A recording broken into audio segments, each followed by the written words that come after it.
안녕하세요, 학생입니다. 휴마시스 재무제표에 관한 것들을 한 방에 그냥 쭉 가볼게요. 자, 요약 재무제표, 뭐 연결 재무제표 나오는데, 연결 재무제표, 별도 재무제표.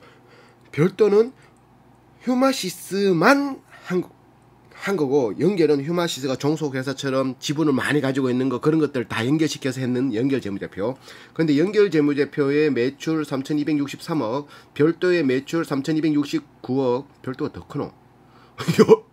요거 별 차였기 때문에 그냥 연결로 한 방에 자, 유동자산, 그 비유동자산, 유동부채, 비유동부채, 자본금, 자본잉여금, 이익잉여금 이래 나오는데, 유동자산은 1년 안에 현금으로 만들 수 있는 걸 유동자산이라고 한다. 자산이란 거는 부채와 자본을 합친 것을 자산이라고 한다.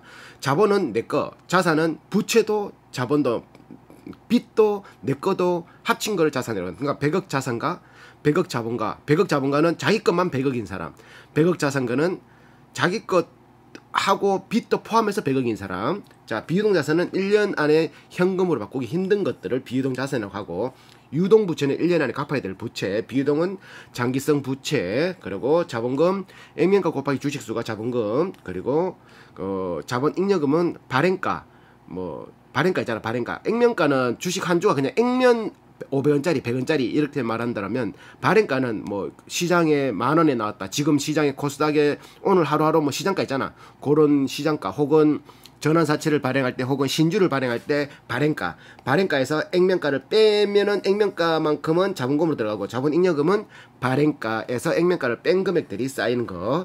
자, 그리고 이익잉여금. 처음에 사업을 시작하면 요래 시작하겠지. 자본금과 자본잉여금. 그러다가 이익이 쌓이면은 요 이익잉여금으로 쌓인다. 이익잉여금이 쌓여있다. 그전에는 적자였었어. 코로나 터지기 전에는. 자, 그 매출, 영업이익, 매출액에서 영업이익을 계산하려고 그러면 원가 띄고 판관비를 띄고, 그리고 당기 순이익이 나오려고 그러면 영업과는 상관없는 비용, 그 순이익들, 뭐 돈을 벌었으면, 이렇게 3천억 벌었으면 돈을 굴릴 수도 있겠지. 땅을 사서 임대를 할 수도 있고, 뭐 펀드를 살 수도 있고, 주식을 살 수도 있고, 투자를 할 수도 있고, 그걸 투자를 해서 수익이 얻을 수도 있고, 손해 볼 수도 있고, 그런 거 수익. 그리고 뭐 이자 내는 것들, 은행에서 돈 빌린 거 그거 내는 수익, 또 은행에서 돈을 맡겼다가 또 수익 나는 것들, 그리고 세금까지 띄면 단기 순이익이 나온다. 주당 순이익은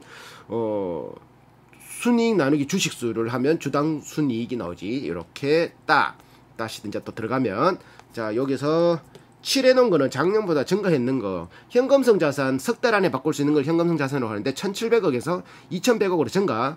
매출 채권 369억에서 1,022억으로 증가. 매출 채권이 매출 팔고 채권, 이게 채권, 채 권리권, 받을 수 있는 권리 맞나? 하여튼 그렇다 치마, 물건 주고 일해주고 받을 돈인데 이게 증가됐다. 그거만 걱정하면 되지. 얘들이 물건 주고 돈 못 받을 확률이 몇 프로인가, 그리고 얼마 만에 돌아오는가, 맞지? 얘들 같은 경우는 못 받을 확률이 0.00 뭐 0.1% 가까이. 그러니까 거의 못 받지 않고 한 석 달 안에 거의 다 돌아온다. 6개월 안에 거의 다 돌아온다. 그러니까 이거 자체가 현금이라 보면 되는 거지. 못 받는 게 걱정되는 거지. 받을 돈이 있다라는 거는 정상적으로만 받으면 내 돈 아이가, 맞지? 석 달 안에 들어온다. 걱정하지 마라. 2달 안에 들어온다. 한 달 안에 들어온다. 그렇게. 자, 기타 유동금융자산, 요게 100억에서 300억으로 증가. 단기 손익 공정 측정 금융자산 105억에서 655억으로 증가. 요게 돈놀이 하는 게 100억대에서 300억으로 증가, 650으로 증가한 거지. 거의 1,000억이 된 거지. 돈놀이 하는 거. 자, 그리고 재고자산이 510억에서 850억 증가. 재고라는 것도 그 매출채권과 비슷하게 물건이 있으면 회전율을 보면 되는 거지. 재고 회전율이 빨리빨리 회전된다. 한 30일만 회전된다. 그러면 이게 재고가 아무리 쌓여도 30일 안에 물건이 팔리고 매출채권이 돌아오면은 그 자체가 현금이 되니까, 그건 그때 나중에 확인하려고. 비유동자산이 4억에서 110억으로, 또 이제 금융자산이 또 증가했네, 맞지? 그리고 유형자산이 눈에 보이는 게 440억에서 517억으로 증가. 부채로 들어가면은 매입 채무 외상값 416억에서 679억. 외상값이 증가. 외상값이 줄 돈이, 외상값은 이자 안 줘도 되잖아, 맞지? 기타 유동부채가 500억에서 750억으로 증가. 법인세가 420억에서 710억으로 증가. 그리고 이익잉여금이 1,600억에서 3,100억으로 거의 1,500억 가까이 증가. 돈을 그만이 막 꼭딱 집어넣었다는 거지. 자, 그래서 자본과 부채가 3,400억에서 5,700억으로 증가. 자산이 저래 증가했다.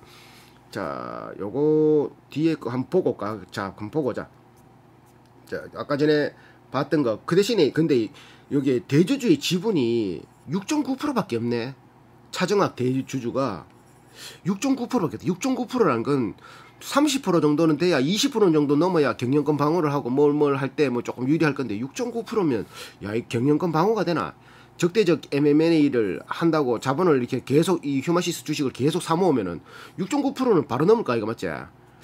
좀 그게 좀 문제인 베트남 종속회사 있고 금융자산 단기 손익공정가치 측정 금융자산 아까 655억 3억 6천 659억짜리 그리고 상각 후원가 측정 현금성 자산 매출채권 뭐 기타 유동 금융자산 이런 게 들어간다. 자, 또 뭐 있노? 순이익 아까 전에 이렇게 있던 금융자산에서 여기에 있는 금융자산에서 순이익이 이렇게 들어온다. 어떻게 들어오냐고? 자, 상각 후원가 측정 650억짜리에서 16억 수익을 얻었고 그리고 외환 차익은 외화 환산 이익으로 16억 얻었고 외환 차익으로 36억 얻었다. 공정가치 측정으로 8,500만 벌었다. 이게 뭔 말이냐면은 자 봐봐. 어딨노? 여기에 단기 손익 공정가치 측정 금융자산 655억 중에 요게 외환성 상품도 있었다라는 거지.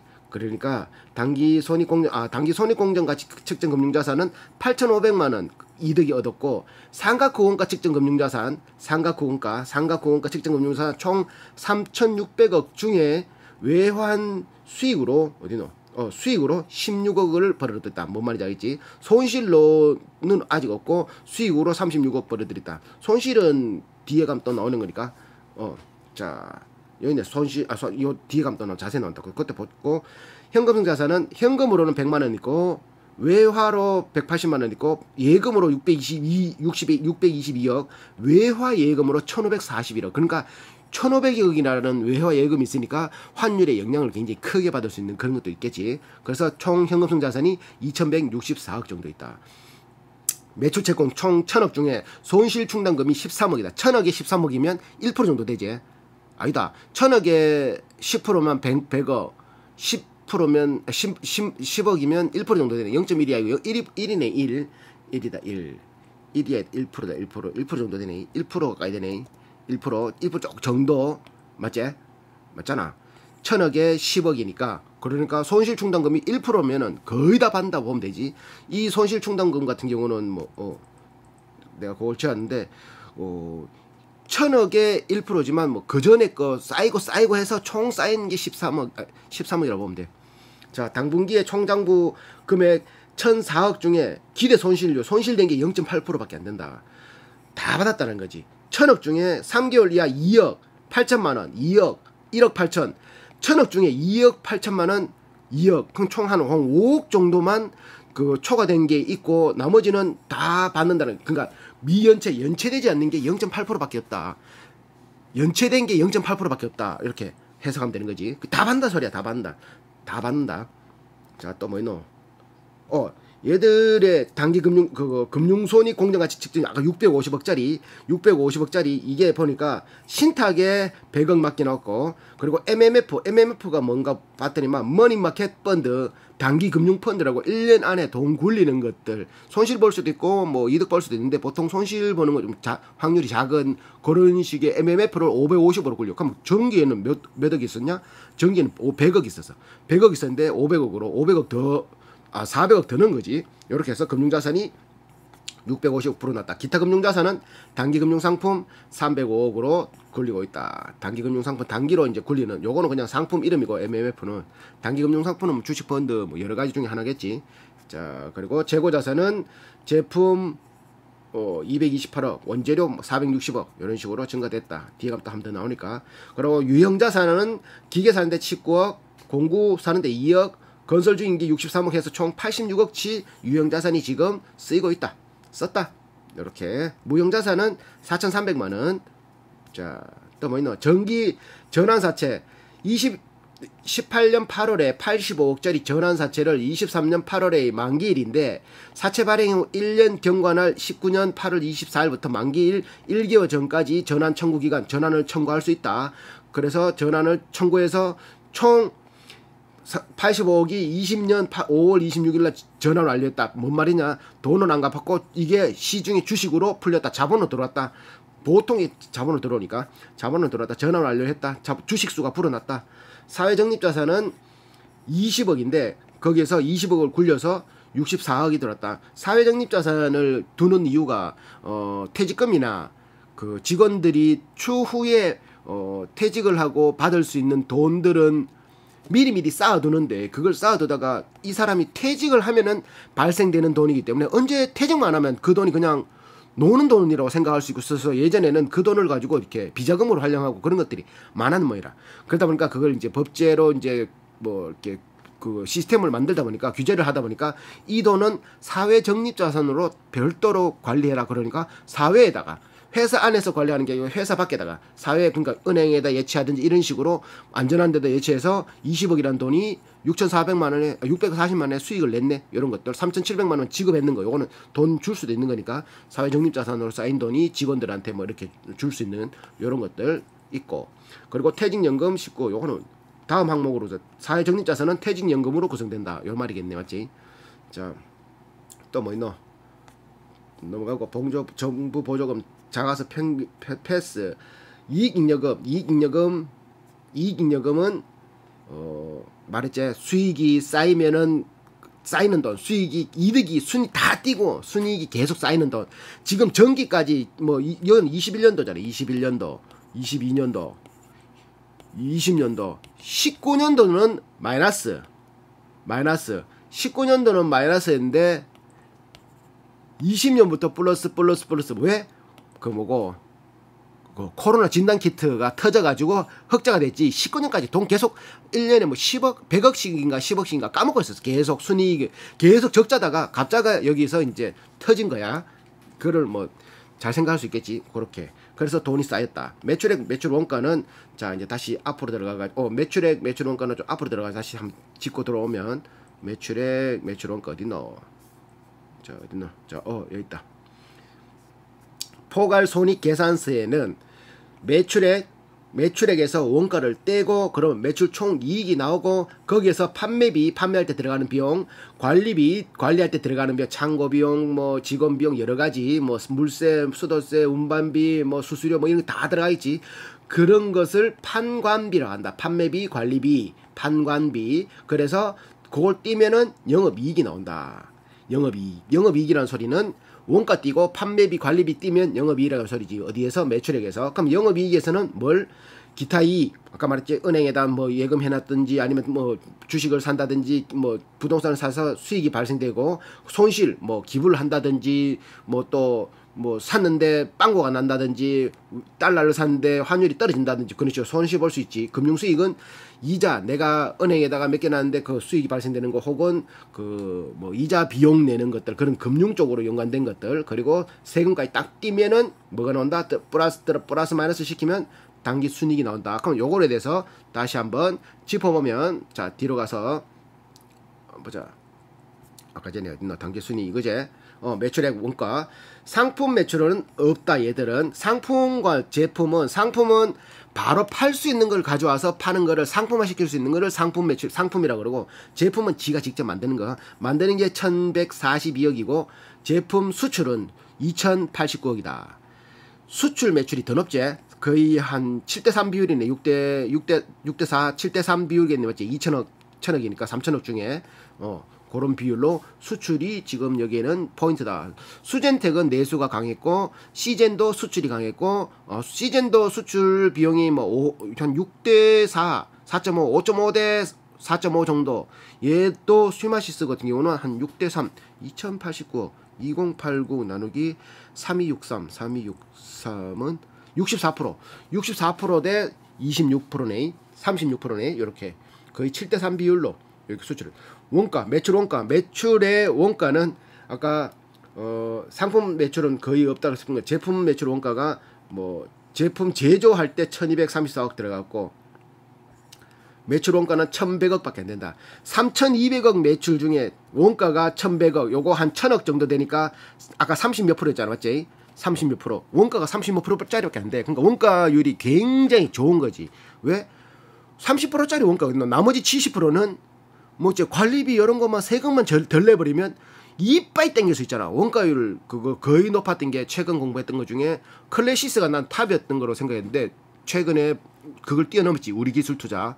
그거는 잘 될 회사를 골라가 그 회사의 지분을 사서 기다리만 주고 그 회사 잘 되게끔만 해주면은 바로 나오기 때문에 원가도 안 들어가고 쥐가 투자했는 게 원가잖아, 맞지? 그렇다고 뭐 그러 기본 또 뭐 판매비 관리비가 들어간 것도 아니지. 그러니까 원가율 떼고 순이익 영업이익률이 뭐 70%막 그까이 올려버렸는데 박살나던데 거기 비하면 얘들도 엄청나게 높다. 그냥 물 팔아서 돈 버는 것처럼 하드 과자 이제 물 팔아서 하는 거, 돌 깎아서 만드는 거, 소금 캐서 그냥 카는 거, 소금 A지. 또 뭐 있노? 반도체에서도 그냥 돌 깎아서 실리콘 웨이퍼 깎아서 하는 거, 그 영업 그런 것들도 원가 60% 70% 영업이 한 20% 그러니까 30% 30% 나오기가 30% 나온다는 건 거의 공장이 없어야 되는 거고 20% 미만은 제조업은 한 10%대 10% 미만 특히 화학 쪽으로 그게 석유화학 이런 거 있잖아. 석유를 가지고 원유를 가지고 이렇게 그걸 뽑아내는 거 이렇게 에폭시 같은 거 뽑아내고 실리콘 같은 거 실리콘은 다른 거지만 뽑아내고 그런 것들 만들 때 대규모 장비가 있어야 되기 때문에 대규모 설비 장치 그러니까 공장도 크게 지어야 되고 부지도 많아야 되고 사람도 많이 써야 되고 이러다 보니까 원가가 계속 들어가는 거야. 그러니까 그런 거는 원가가 뭐고 국도화학 같은 경우는 석유를 가지고 뽑아내서 뭐 에폭시 같은 거를 만들어내는데 그거는 원가가 한 95% 96% 정도 돼. 그러니까 나머지 3%에서 또 뭐 세금 떼고 뭐 해가 순이익 영업이익을 낸다. 그러니까 2% 3% 떼는 거지. 그에 비하면 얘들은 와 영업이 원가가 30%니까 엄청나게 좋은 사업이지 맞지? 자 30%에서 원가 얼마 그렇고 판관비 급여 요번에 14억 냈고 연구비 6억 내던 게 10억 냈고 운반비 3천만 원 나가던 게 5억 6천 나갔고 수수료 2억 3천 나가던 게 14억 나갔고 수출 재비용 1억 9천 나가던 게 24억 나갔고 작년에 21억 나가던 게 요번에 77억이 나갔다. 판관비가 판매비 관리비가 판매비 관리비가 많이 나갔다라는 거는 매출이 비슷한데 많이 나갔다라는 거는 손해본 거지만 매출이 증가되는데 많이 나갔다는 걸 그만큼 많이 팔렸다라 생각할 수도 있겠지 맞지? 자 이거는 뭐고 성격별 분류는 원가하고 판매비를 포함한 거 재고자산의 변동은 기존에 있는 재고를 요 갈로 친 거는 기존에 있는 재고를 286억치 썼다. 그러면 이건 뭐야? 내 돈이 안 나간 거잖아 맞지? 이게 플러스 되면 요거는 샀다. 원료 895억치 샀다. 작년에는 전분기에는 59억치 샀는데 급여 11억 나가는 게 32억 나고 3배 증가했지. 감가상각비 2억 9천 나가는 게 8억. 직업수수료 6억 나가는 게 70억. 10배 증가했지. 기타 비용 13억 나가는 게 496억. 이게 몇 배야 이거는. 13억인데 496억. 그래서 전분기 83억 나가는 게 이번에 1232억이 나갔다. 원가 플러스 판관비. 원가 판관비. 자, 영업 외손익. 그러니까 영업과는 상관없이 벌어들이는 돈이라 그러잖아. 외환 차익에서 36억, 외환 환산 이익에서 19억. 차익과 환산의 개념의 차이는 차익은 외환을 달러나 유로 하나 뭐고 엔 하나 이런 걸 써서 오늘 1,100원에 샀는데 내일 1,200원이 돼서 그렇진 않겠지만 그러면 1,200원에 내가 그걸 팔았어. 그 차익 수익이고 그때 뭐 물건을 팔든지 샀던 물건이 될 수도 있고 맞지? 그걸 팔아서 수익이 나는 거고 어제 1,100원에 샀는데 오늘 1,200원이 되었네. 돈을 쓰진 않았지만 요게 요 날짜로 계산했을 때 이익이 받다로 볼 수 있지. 그게 환산. 환산은 쓰지 않았지만 환율이 상승 감소되는 이익이고 차익은 써서 이익되는 수익이고 그러면 반대 차익이 있겠지. 환산 차익 차손 외환 차손 이게 뭔가 외환 차손 2,900만 원 외환 환산 손실 3억 2천 손해 그렇게 그러고 금융 수익은 얘들은 뭐 금융 수익은 내가 쥐어봤네. 그 덩어리에 작아서 쥐었는 것 같다. 자 그러면 다시 또 앞 들어와 가지고 자 아까 그 개념 맞고 그래서 매출에서 2,100억에서 67% 3,200억에서 원가 1,100억 35% 정도 차지하고 매출 총이익이 원가 플러스 원가 매출에서 원가를 빼면 매출 총이익이잖아.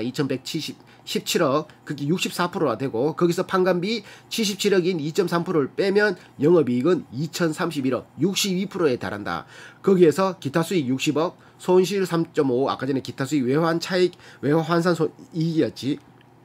금융 수익 2억 3천, 원가 0.2억 2천만원이라는 소리, 세금 493억, 요런 거를 띄면은 당기 순이익이 2천억에서 요런 걸 다 더하고 빼고 하니까 1598억이 됐다. 퍼센티지로 나눠보니까 48%가, 거의 49%가 순이익으로 나옵니다.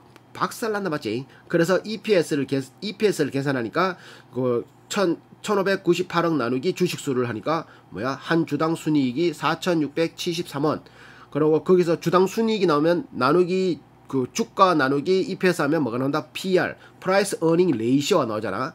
그럼 요거는 계산하는 거를 곱하기 4를 안 하고, 곱하기 4를 한다는 건 이건 1분기 매출이고 1년 PR을 계산해야 되는데, 1년 PR을 계산하려고 하면 곱하기 4 혹은 나누기 4를 해야 되는데, 곱하기 4를 안 하고 1분기, 휴마시스도 그랬고 수젠텍도 그랬고 시젠도 그랬지만 한 분기만을 1년 매출을 가정하고 그러니까 1년 매출이 1598억이 1년 순이익이 1598억이 다다라고 계산했을 때 PR이 4.6밖에 안 나와. 정상적인 거라면 나누기 4를 해야 되거든. 그럼 1이야. 1, 2라고 1, 2. 굉장히 싼 거 맞아. 그러면 ROE는 순이익 나누기 순이익에서 자본순이익률이라고 리턴 온 에쿼티, 리턴 돌아오는 에쿼티, 자본에 대해서 돌아오는 비율이 45%. 이 말은 10,000원을 투자하면 그 10,000원 될 때까지 45%씩 해마다 45%의 리턴율이 돌아오니까 2년이면은 2년 반이면 10,000원이 된다는 소리고, PR은 4.6년이 된다는 소리지. 엄청나게 짧은 거. 1분기치만 계산했는데도 이래 나와.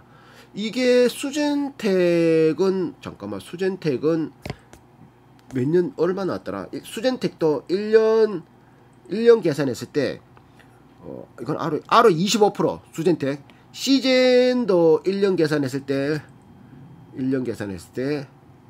자, 1년 계산할 때 ROE가 13%. 시젠 13%, 수젠텍 25%, 휴마시스는 45%. 휴마시스가 효율이 더 좋다는 거지. 그 자본 대비, 자산 대비, 그러니까 자본이 적으면은 퍼센티지가 더 나올 수도 있으니까, 자본을 얼마나 많이 썼느냐. 자본을 많이 쌓아두면은 이익잉여금은 올라갈 수는 있으나, 뭐 이렇게 해야 되노? 그거 ROE나 이런 수치는 낮아질 수 있지. 뭐 이익잉여금을 줄이고 다 돌려줘 버리면 자본은 얼마 없는데 더 많이 그거 버리들이 확률을 올리네. 그러니까 분자 분모가 되는 거니까. 자, PEG는 요거는 급속하게 올라가가지고 의미 없는 거고, PSR은 시총에서 매출을 나눈 값. 1분기 매출로 했는데도 2.2가 나왔어. 2.2.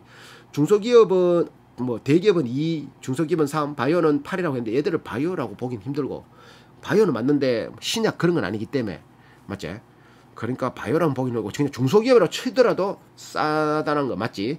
GPA 수치는 매출 총이익에서 총자산을 나눈 수치, 원가에서 수익률이 36%, 원가 띄고 36%.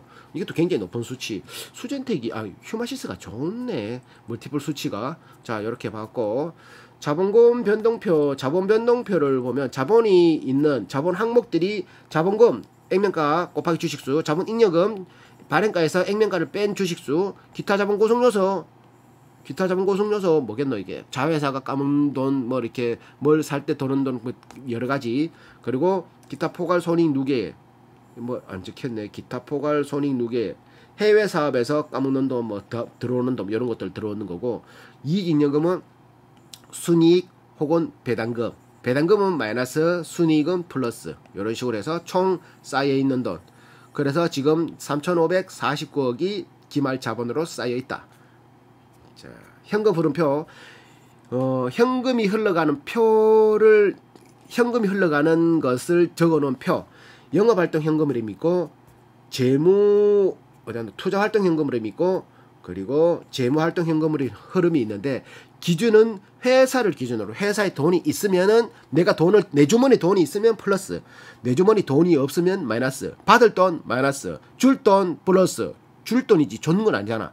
줘야 할 돈 플러스, 안 줬잖아. 줘야 할 돈이지 안 줬잖아. 받아야 할 돈, 받을 걸 받아야 되는데 아직 안 받았는데 니 나한테 줄 거 있지? 이런 거 다 마이너스. 왜? 안 들어왔으니까.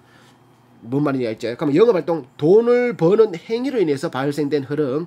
자, 1324억의 플러스가 발생되는데 당기순이익 1500억에서 당기순이익을 위한 조정을 위한 가감, 뭐 퇴직금, 감가상각비, 대손상각비 이런 거 있지만 재고자산 평가손실 이런 거 손실이지만 아직 그거 손실로 잡아야 되지만 손실이 되지 않았다. 법인세 내야 되지만 아직 내지 않았다. 외환 한산 이익이 들어와야 되지만 아직 안 들어왔다.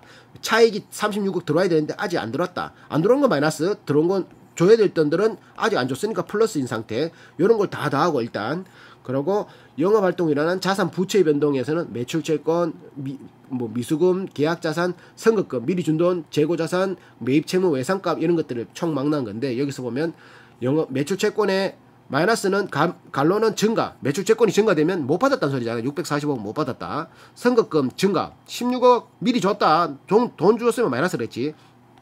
재고자산 증가. 352억치 증가됐으면 뭐다? 재고가 증가됐으면 돈을 그만큼 못 땡겼다는 소리지. 매입채무 증가. 매입채무 증가. 외상값이 증가했다는 건 돈 안 주고 가져왔다. 그 돈이 굳었다. 자, 선수금의 증가. 선수금, 선급. 미리 준 돈. 선수금 미리 받은 돈.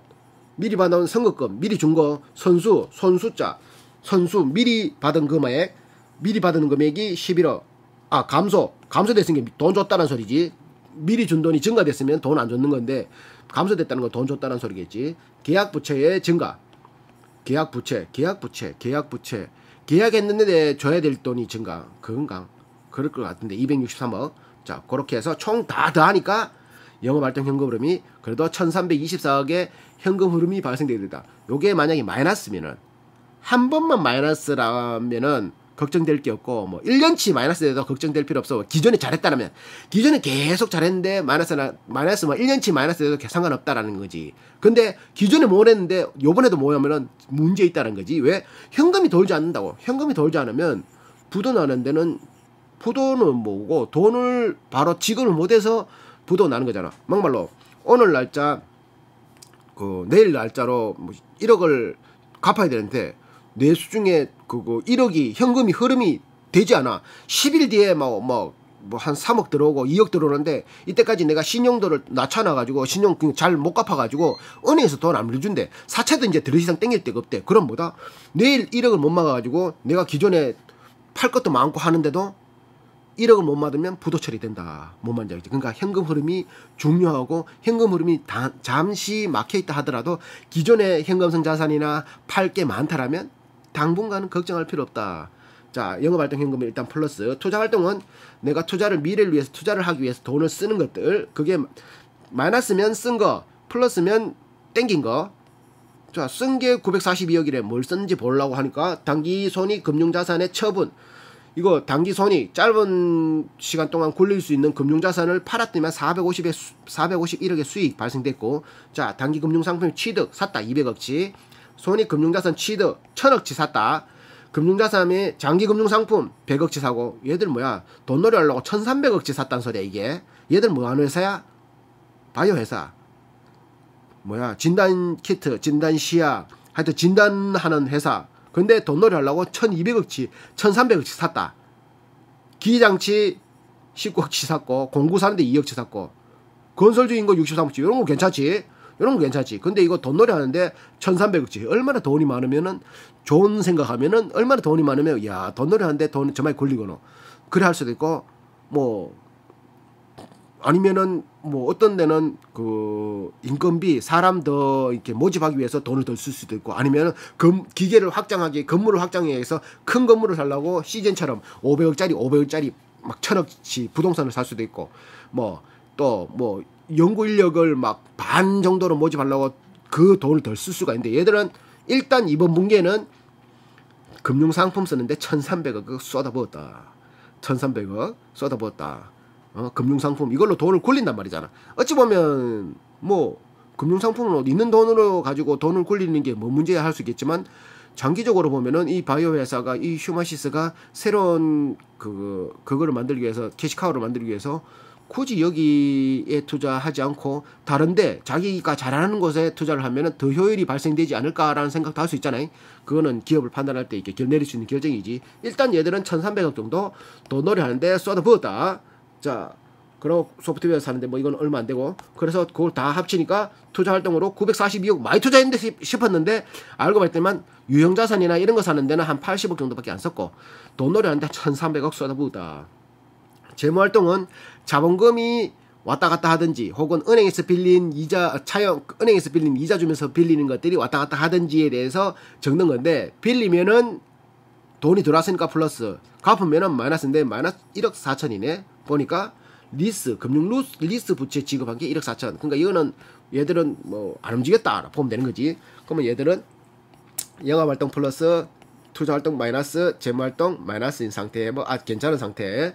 자, 현금성자산이 시작할 때 1765억으로 시작했는데 지금 보니까 2164억이 됐네. 현금성자산은 석 달 안에 바꿀 수 있는 자산을 그랬잖아. 작년 이맘때는 213억이네. 10배가 증가, 10배가. 작년에 200억 있었는데 현금성자산이 지금 2천억 있어. 석 달 안에 바꿀 수 있는 게 2천억 있다고. 이게 뭔 소리야? 아까 말했잖아. 얘들은 또 돈놀이 하고 싶어. 아이씨, 돈 있는데 지금 주식 오른다 하는데 우리 요 투자할까? 요 은행에서 또 오는 거야. 야, 상품 휴마시스 사장님, 지금 한 1년 정도 원유에 쏟아보면 지금 우크라이나 때문에 돈이 올라갈 것 같은데 이거 하나 6개월짜리 사시죠. 돈이 있으면 그런 생각 할 수 있다 없다? 할 수 있다. 그러고 한 700억짜리 혹은 1000억짜리 M&A를 할 수 있는 회사가 좋은 게 나왔는데 기술력 있고 그거 살까? 돈이 있으면 그런 생각 할 수 있잖아. 돈이 없으면 그런 생각 하고 싶어도 하고만 있지 사지는 못한다. 내가 돈이 없는데 저번 달에 아이패드 5 512 메가를 사는 바람에 요번 달 카드값 100만 원이 없어가 주식 팔아야 되는데 짜증난다. 돈이 없는데 돈 있으면은 100만 원 있으면서 만 원짜리 우동 먹는 거 하고 만 원만 있어서 만 원짜리 우동 먹는 건 천지 차이다. 뭔 말인지 알겠지?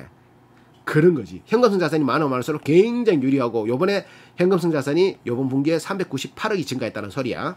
자, 고려돼가지고 이제 주성 아까 전에 했던 것 넘어가면은 여기까지 봤나? 영업액 손익했고 현금 흐름표 아까 전에 했던 거 재무상태표와 현금 흐름표상의 금액이 일치하게 관리됐다. 그러니까 얘들은 안 나왔다.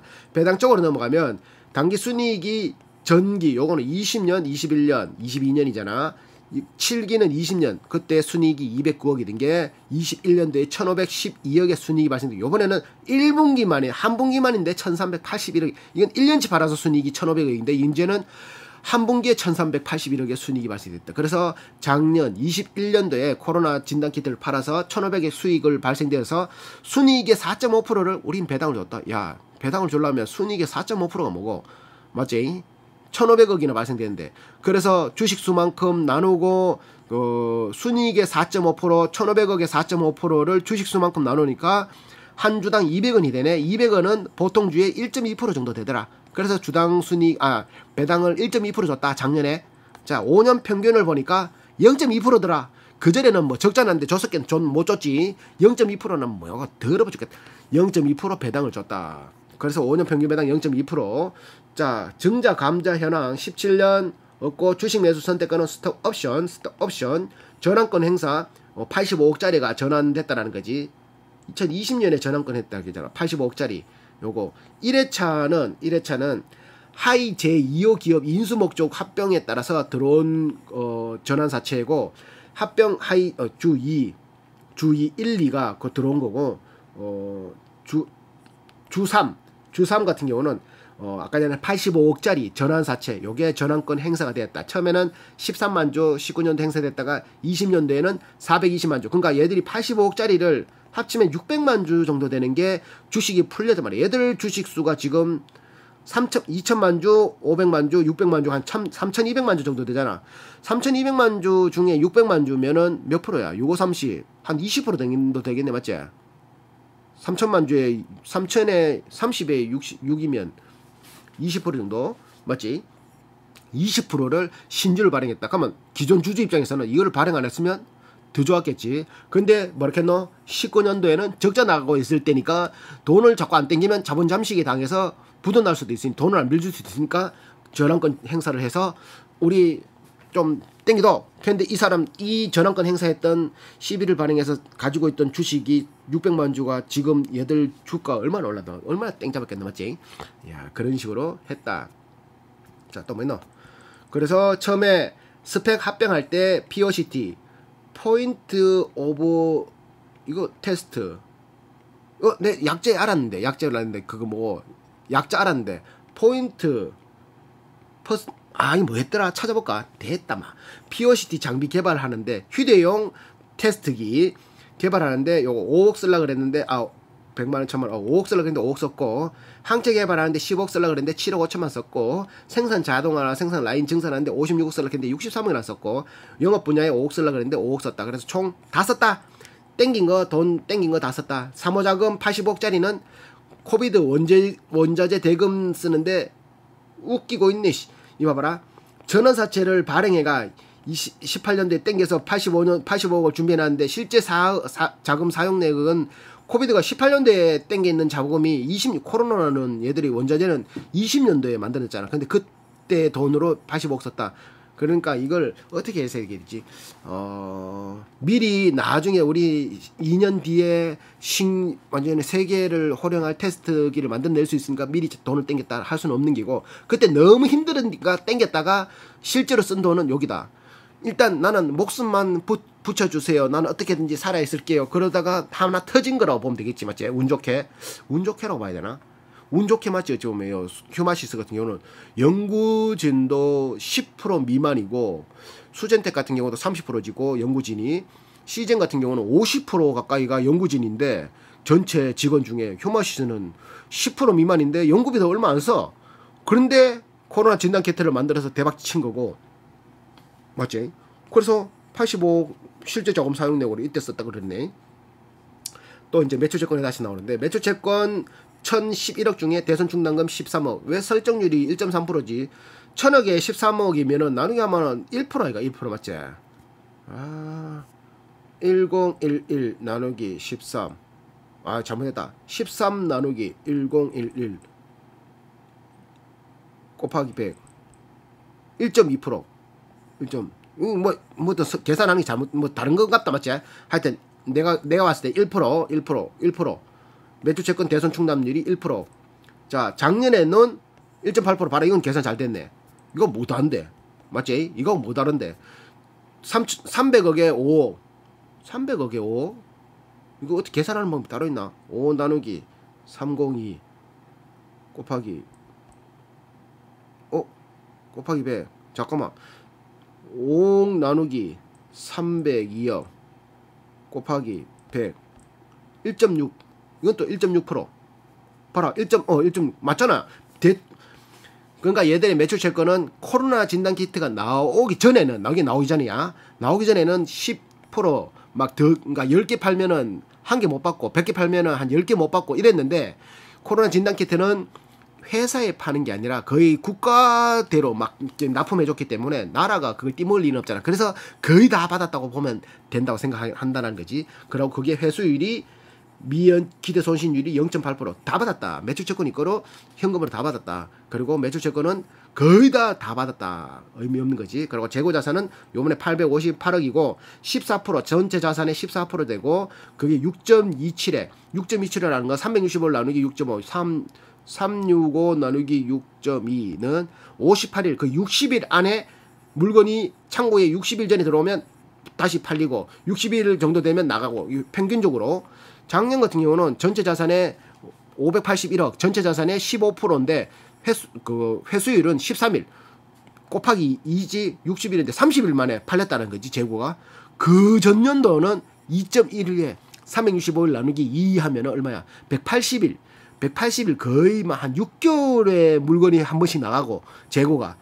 그랬던 게 코로나 진단 키트가 나와서 이만큼 회수율이 올라갔다 해석할 수 있는 거지. 자, 차정화 대주주가 230만 주를 가지고 있어서 6.9%, 특수관계자가 다 합쳐서 배우자, 천안 배우자, 천안까지 다 합쳐서 7.5%밖에 안 돼. 이거는 경영권 방어가 안 돼 싶은데, 개인은 2,900만 주, 총 시중에 풀린 게 2,900만 주. 이거 경영권 방어 뭐하 싶은데, 어째? 차정화 대표 65년생 경영청괄, 고려대 유전공학 석사 휴마시스 임원을 하다가 대표이사를 한 21년 재직했고 230만 주. 임원 이건 5년 근무 오래 근무한 임원이 없더라고. 감사 65년 요 감사 7년 없어. 자기와 그 관계 없어. 그래서 여기 보면 2000년도에 휴마시스 임원 8년까지 이게 그럼 9년부터 휴마시스 대표이사를 했으니까 그 실세는 있는갑다 맞지? 대주주 뭐 이렇게 뭐 그게 있는갑다. 뭐 있는갑다. 대주주가 아니고 뭔가 이렇게 그 경영권을 휘두를 수 있는 뭐 이렇게 뭐 기업 아까 전에 뭐 새로 그 회사를 흡수하려고 지분을 사놓은 뭐 그런 것들 있잖아. 그런 게 이거 아무래도 그 지분이 너무 낮아서 문제가 있겠다. 그리고 평균 직원은 206명인데 관리직 83명, 여자 61명, 생산직 10명, 생산직 여자 48명, 총 그 기간제 근로자까지 합쳐서 206명인데 평균 급여가 이게 1,600만 원, 그러니까 한 분기에 1,600만 원 곱하기 4를 해야 돼. 4는 4, 6, 4, 24, 6,400만 원. 4는 4, 4, 9, 36, 7,600만 원. 관리직 여자가 더 비싸네. 생산직 남자 432, 5,200만 원. 4, 46, 5,600만 원. 여자가 더 비싸네. 이렇게 해서 평균 4는 4, 4, 7이 28, 6,800만 원 정도 연봉이 되고 평균 근속 연수가 1년밖에 안 돼. 이게 1년밖에 안 된다는 건 그 수젠택이나 평균 근속 연수 얼마고? 평균 근속 연수 3년 1개월, 시즌 얼마고? 평균 근속 연수 2년 6개월. 연봉 얼마지? 연봉 9,600만 원 시즌 같은 경우 평균 근봉 연봉 수젠택은 4,800만 원. 휴마시스가 더 높은데 연봉은 근속 연수는 1년밖에 안 된다. 돈 더럽지만 내가 더 여기 있을란다 이런 것도 있고 돈 좀 덜 받아도 나 여기 있을란다 이런 게 있고 돈도 좋지만 여기 못 있겠다 이런 것도 있는데 돈도 좋지만 여기도 너무 좋아 그러면 난 계속 여기 있을 거야 이런 것도 있고 맞지? 돈도 일하는 것도 싫어 나는 여기 안 있을 거야. 평균 근속 1년이면 생산인 여자가 평균 2년이고 1년이면 회사가 18년부터 20년부터 그거 설립해서 코로나 코스닥이 상장된 게가 18년 17년인데 평균 근속가 1년이라면 말이 다 있는 거지 맞지? 이거는 복지나 이런 거에 문제가 있다라고 판단할 수밖에 없겠지. 왜 1년 평균적으로 1년 있다 나간다는 소리잖아 이거 맞지? 자 유형별 임원들 그러니까 등기이사 3명이 있는데 평균 연봉 7,900만 원 곱하기 4를 하면 한 3억 정도 넘어. 그리고 사회이사는 한 4,8 32, 3,200만 원 정도 한 명 받고 감사는 4,000만 원 정도 1년에 평균 받는다. 이렇게 자 출자한 회사 베트남 회사 3억 4천짜리 있다 하나. 자 요거 그 공시 진행상 21년도 단일 판매 공급 계약 체결 진단키트 요거 어디야 여기 7억 3천치 21년도 7월달에 의료기기 5천치 그리고 21년도 7월에 코로나 항원 진단키트 41억 말레이시아에 자 그리고 단일 판매 공급 체외 진단키트 25억치 코아바오 카자흐스탄 그리고 21년도에는 셀트리온한테 계약해가 1295억치 공급 항원 진단키트 그럼 셀트리온은 세상에다 뿌린 거고 그리고 단일 판매 공급 계약 해지 진단 공급을 해지 통보 엠버세이 인도한테 해약 통지. 자 22년 4월에는 자가 검사 키트 조달청에 557억 수젠택도 400 몇 억을 조달청하고 했는데 얘들도 557억 했네. 2022년에 4월에 올해 4월 28일에 단일 공급 계약 체결 셀티리온에 1366억짜리 계약 체결. 그럼 셀티리온은 요거서 만들어서 세계로 뿌리는 셀티리온은 4천억이던데 얘들은 1300억이네. 셀티리온한테 한 1300억이 넘겨줬다는 소리지. 요런 식으로 계약 종료 변경일은 22년 12월 31일까지다. 요렇게 최근 공시가 있었고 또 뭐 있노? 요약 재무 그러니까 얘들이 코스닥에 상장되기 전에 이렇게 그거 올려놓은 자료인데 합병 시기에서 외부 기관 평가 의견서 수치 17년 18년 재물을 보면 자산은 부채 플러스 자본이라고 했잖아. 자본이 증가 자산과 자본이 증가 유동자산 그러니까 유동자산 총 자산을 보면 되지. 자산이 283억에서 342억 자산이 증가했는데 자산 안에는 내 것도 있고 부채도 있는데 얘들이 부채가 증가했을까 자본이 증가했을까 보면 되지. 부채 총계 127억에서 181억 54억이 증가 54억 더 더하면 자산 증가한 거 똑같잖아, 맞지? 그럼 자본 총계 155억에서 161억, 자본은 6억 증가했는데 부채는 57억 증가했다. 그러니까 계속 까먹고 있다는 소리지. 빌린 돈은 많고. 그러다가 자본잉여금 전환사채 및 발행, 이런 식으로 전환사채 발행 이런 상태 하고 있다가 계산서를 딱 보니까 17년도에 매출액 85억 중에 원가 48%, 그때도 원가 57%밖에 안 됐고, 판관비가 그때는 그 전체 매출이 적으니까 판관비가 40%에, 지금하고 들어가는 판관비는 별 차이 없는데, 지금도 판관비 한 30몇 억인가 40몇 억인가 냈잖아. 얼마 냈더라? 잠깐만. 판관비 얼마 내지? 판매비, 관리비 77억 곱하기 2배밖에 안 되잖아, 맞지? 곱하기 2배, 지금하고 곱하기 2배. 그때 뭐 37억이나 뭐 77억이나 별 차이 없는데, 그때는 매출액이 너무 적으니까 매출액 대비 44%밖에 안 되더라. 44%나 되더라. 그러니까 다 뛰니까 영업이익이 마이너스 상태지. 적자. 영업이 적자인데 영업외 수익이 발생됐네. 그래도 영업외 비용이 30억이 마이너스 되고, 그래서 당기순이익이 마이너스 47억. 47억씩 까먹는 거지. 18년도에는 8억 까먹었고, 영업이익이 18년도에다 마이너스 10%. 영업이익이 마이너스 10%. 금액은 10억 까먹었고, 그래서 순이익도 계속 8억씩 까먹는 중이었으니까 합병 딱 떼고 자본을 딱 땡겨 했더니만 뭐다 논한 거지. 그전에는 17년 18년도에는 보자, 매출액 해외 부분 매출 32억씩 발생되다가 국내 부분 매출도 36억씩 42억씩 판매는 조금 되고는 있었지만, 그게 실질적인 손실을 만회할 만한 수준의 실적은 안 됐다라고 해석할 수 있는 거지. 그러다가 이제 그거를 뭐렇게 되노, 이제 코스닥에 상장하면서 자본을 땡겨서 일단은 회생을 했다라고 할 수 있는 거. 그래, 우리 이런 회사인데도 투자해라. 우리 성공만 하면은 세상은 이렇게 흘러갈 거니까 괜찮을 거다. 근데 얘들은 2020년에 코로나 진단키트를 만들어서 대박 터진 거지. 어찌 보면 출자금은 3억 4천, 베트남에 3억 투자해서 지금 3억 4천 됐다. 출자금 3억 4천, 6천만 원씩 버는 회사다. 베트남 회사. 자, 이렇게 다시 이제 그 중요사항만 찍어보면, 지금 얘들 가동률은 공장 가동률 97% 좀 나오고 있고, 자, 수출 2천억, 내수 1천억, 뭐 이렇게 총 합쳐서 수출 2,100억, 내수 1,400억, 3천억에 1분기 매출을 올리고 있고, 환율은 얘들은 1% 상승에 안전자리에서 152억 상승하고 있고, 연구 인력은 24명, 박사, 석박사 18명, 연구비는 10억을 쓰고 있고 0.3%밖에 안 쓴다. 야, 이 진짜 운 터진 것 같은데 0.3% 썼는데 코로나 진단키트를 빨리 만들어서 대박 터졌지. 대주주는 차정학 지분인데 6.9%밖에 안 되고, 직원은 206명, 평균 근속연수는 1년, 연봉은 한 6,800만 원 정도 된다. 출자금은 3억 4천. 자, 유보율은 만 프로, 자본의 100배, 부채율은 61%를 가지고 있고, 원가가 35%, 매출 3,200억 중에 매출 총이익은 64% 정도 나오고, 판관비는 2.3% 나가고 있고, 영업이익은 62%가 나왔다.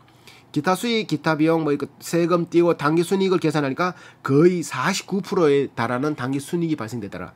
EPS는 4,200원 나왔고, 그걸 1분기 매출을 1년 매출을 계산하니까 PR이 4.6, ROE를 계산하니까 1분기 순이익을 가지고 1년이라고 계산하고 하더라도 45%가 나왔고, PG는 계산 안 했고 뭐 했고, PSR은 계산하니까 시총 나누기 매출을 하니까 1분기 매출 3천억 기준으로 해도 2.2가 나오고, GPA는 1분기 매출 총이익 대비 나누기 총자산을 했는데도 36% 나오더라.